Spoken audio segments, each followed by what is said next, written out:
রান্না করছি ঢ্যাঁড়স আলুর তরকারি সর্ষে দিয়ে, মানে সর্ষে দিয়ে ঢ্যাঁড়স আলুর রসা।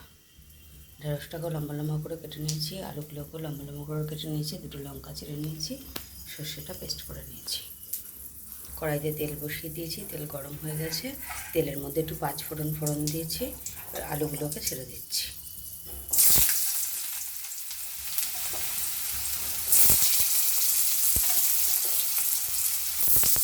আলুগুলো একটু ভাজা ভাজা হয়ে গেলে আবার ঢ্যাঁড়সগুলোকে ছেড়ে দেবো। আলুগুলো ভাজার মধ্যে একটু নুন,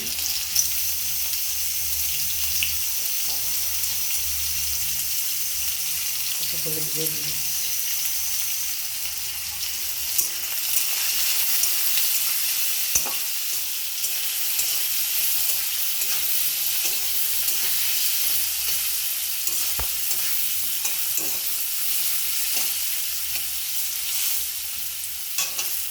এবার এর মধ্যে ঢ্যাঁড়সগুলোকে দিয়ে দিচ্ছি।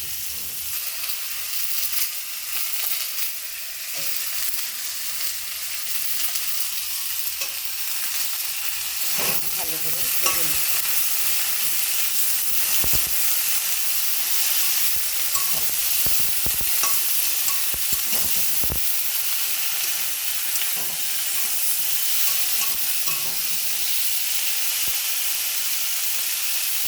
ভালো করে ভাজা হয়ে গেলে বেটে রাখা সর্ষেটা দিয়ে দেবো।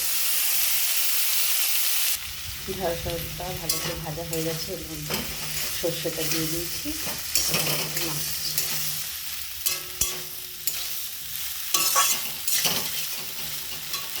এবার মশলার বাকি জলটা একটু দিয়ে দিচ্ছি।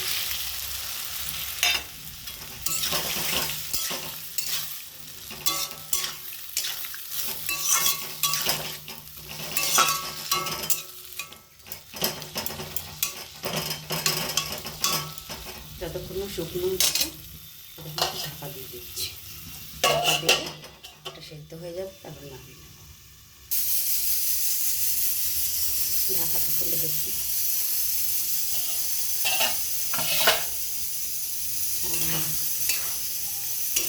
মশলা দেওয়া যে জলটা দিয়েছিলাম ওটা পুরো টেনে নিয়েছে। রেডি হয়ে গেল সর্ষে দিয়ে ঢ্যাঁড়স আলুর ঝাল। এটাকে নামিয়ে নিচ্ছি। কড়াই থেকে নামিয়ে নিলাম ঢ্যাঁড়স আলুর তরকারিটা। সর্ষে দিয়ে হয়ে গেল আমার সর্ষে দিয়ে ঢ্যাঁড়স আলুর ঝাল।